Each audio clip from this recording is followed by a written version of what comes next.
We dismiss history at our peril. Liberty Nation Radio with Mark Angelides. Challenges afoot for a government that just can't seem to handle the mounting crises it faces. Whether it's the possibility of Russian invasion in Ukraine, soaring murders of police officers on the streets of America, or even political shenanigans that seem obvious to regular folk, but bewildering to those in the DC swamp. And at the bottom of the pile, we have Americans suffering for the sins of those who claim to be leading them. Welcome to the political gauntlet. You're listening to Liberty Nation Radio here on the Radio America Network. I'm your host, Mark Angelides. On today's packed episode, we'll examine whether President Biden's inept handling of Putin is bringing America one step closer to war, if the swamp in its present form can handle DC machinations, and what's likely to happen with Biden's as yet unknown Supreme Court nominee. I'd like to take a brief moment to say a special thank you to our listeners in Chester Springs, Philadelphia on WFYL 1180 AM. Thanks for being part of the team. And remember, this show is proudly sponsored by LibertyNation.com, where you can access podcasts, breaking news, analysis, and a range of biting and brilliant shows to whet your appetite for freedom and your fondness for the great American Constitution. Joe Biden facing crisis after crisis. Polls showing that he is sinking faster than the Titanic. How low can he go? Well, to help us answer these questions is Liberty Nation's editor-in-chief, Lisa K. Donner. Welcome back, Lisa. Thanks for being here. Glad to do it, Mark. What's up? What I got to know is, how is Joe Biden getting on? I mean, this is a concern not only for us political hounds who follow every bit of news that's taking place, but for people just all over the world wondering, is Joe Biden failing or succeeding at being president of the United States? Well, I think he has a number of, health issues, not the least of which is his cognitive decline, which we've seen, before, during, and, I won't say after, but before and during his presidency, popping off at Peter Doocy. I mean, I just heard somebody say, well, Trump popped off at a lot of people. What's the big deal? This was odd. It was unprovoked. It was seemingly out of the blue. And as someone who's older than you, I can tell you that dementia is not a normal part of aging, and something is going wrong with Joe Biden, and it's got to be some form of dementia. Yeah, it struck me as odd when he lashed out at Peter Doocy. But you wrote up a piece on LibertyNation.com pretty much straight away on that, where you talked about how this ties in with the aneurysms that he's had in the past and how it's classical symptoms of a certain type of dementia. And I noticed that, I believe it was Dr. Mark Siegel on Fox News, literally the morning after, came out with pretty much word for word the things that you're doing. So it's not just people who are in the media business are talking about this. This is medical professionals also saying the same thing. Yeah, this is not random speculation, And meanwhile, an ABC Ipsos poll was out, and he's just tanking in the polls. And so now you have a president who may, in fact, or probably likely does have some form of dementia. And you've got the economy tanking. Now we're sending troops over to Ukraine and Russia. I mean, how is he doing? There are no words.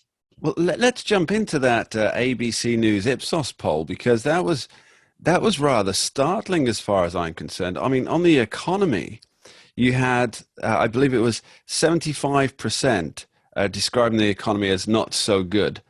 That's 75% of people. And as a former Bill Clinton strategist, I believe James Carville pointed out, it's the economy stupid. How does that look for the Democrats going into the congressional elections this year in November? Well, I think there's a great deal of fear that there's going to be a blue bloodbath, and that's probably why a lot of advocacy media outlets are starting to run for the hills. They're starting to take on the administration. They're getting a little nastier with Psaki in the press conferences, because Biden on COVID, he's lost 1 in 5 Americans. And this was his high water mark. He went from 69% to 50%. That was his highest in the ABC Ipsos poll. Economy, 75% in the tank. Immigration, 34% of those approve of what he's doing at the border. 64% disapprove of what he's doing with crime in the United States. And that's a nightmare. We've got, every week it's a new major cop funeral. New York's had 2 in 2 weeks, and it's where is the good news? I mean, I understand he's overperformed, but allegedly, at least according to Joe Biden and his press secretary. Now, you mentioned these police funerals that we've all seen on the television, where it's a sea of blue, a sea of brothers and sisters wearing the blue, filling the streets. At the same time, you have Jen Psaki going on national television in an interview, and she's watching the Fox News TV screens on her panel, and she says they're talking about soft on crime. She says, what does that even mean? Well, Lisa, I think you can tell us what it means, even if Jen Psaki can't. I think John Q. Public can tell you that soft on crime means letting somebody out on $1,000 bail who should be in jail, and they go out and they murder somebody or whatever, not holding criminals to account, not just with lack of bail, but constantly letting them out. And it's almost like a permission concept. Smash and grabs, we're being told, well, just let them take what they want and go. How about carjackings up like 500 some percent, right? Between 400 and 500% they're up. And we're being told, well, just hand your keys over to whoever wants to take your car. I mean, this is a problem. This is why cops and citizens are all being gunned down. Yeah, so the people are taking up to $900, over $900 worth of stuff, and they're walking out the door. And it's not like Alexander Ocasio-Cortez says, where these people are stealing bread because they need to eat. They don't sell bread at these stores. They don't sell bread at Gucci. They just don't do that. And so what's happened is, as you point out, they've been given permission to commit crimes. And if they're not being prosecuted, as they're not in New York now with the new DA, they're just going to continue to do it. Now, another crime. Let me just interrupt you for 1 second. I mean, they're not doing it in New York. They're not doing it in Philadelphia. They're not doing it in San Francisco. They're not doing it in LA. I mean, this is a national problem, and we know why there is a national problem, because George Soros put tons of money into electing liberal DAs, and that's what we've got.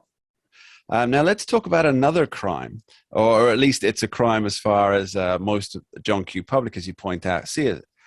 And that's airplanes in the middle of the night, dropping off illegal migrants who have crossed the borders, and we're not being told about it. What's your take on that? Well, this is an interesting dynamic, because apparently, and I talked to Scott Cosenza, our legal affairs editor, there's not necessarily a law on the books that says you can't fly illegal aliens around the country. But of course, what the problem is they're letting them in the country to begin with.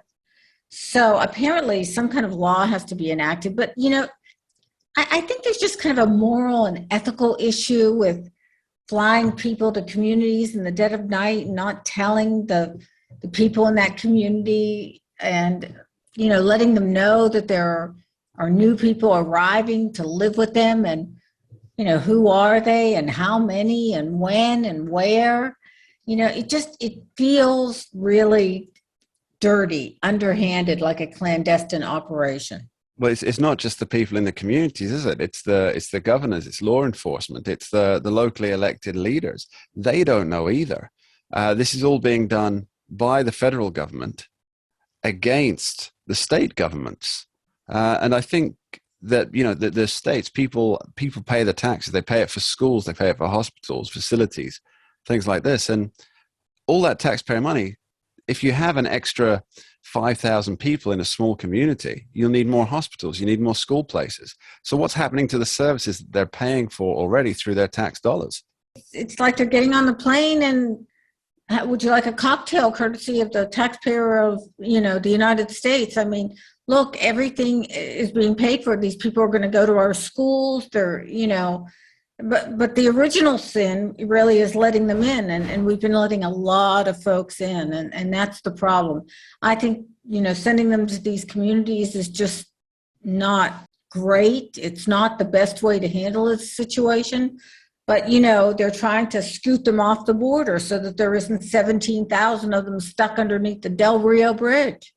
Yeah, I remember the days when crossing a border illegally used to actually be illegal. Lisa K. Donner, thank you ever so much. You're welcome, Mark. Later in the show, we'll be figuring out what path Biden's SCOTUS nomination will take and whether it's a shoo-in that everybody thinks it is. But up next, we're asking whether Joe Biden is blindly leading America into a major confrontation with Vladimir Putin. Don't go anywhere. We dismiss history at our peril. Liberty Nation Radio with Mark Angelides. We're doing it for real, really real. Liberty Nation. And Jeff Charles, contributor for I think LibertyNation.com. we're starting to make an impact. Liberty style, fighting for freedom. The tracking poll sponsored by Liberty Nation for Guess what? Thursday. Mentioned by Dan Bongino, Rasmussen, Jordan Peterson, and I can others. do it again if you want me to. Cited in Mark Levin's American Marxism. I think we're starting to make a really big impact. Get noticed. We're doing it. Rock on. I'm gone.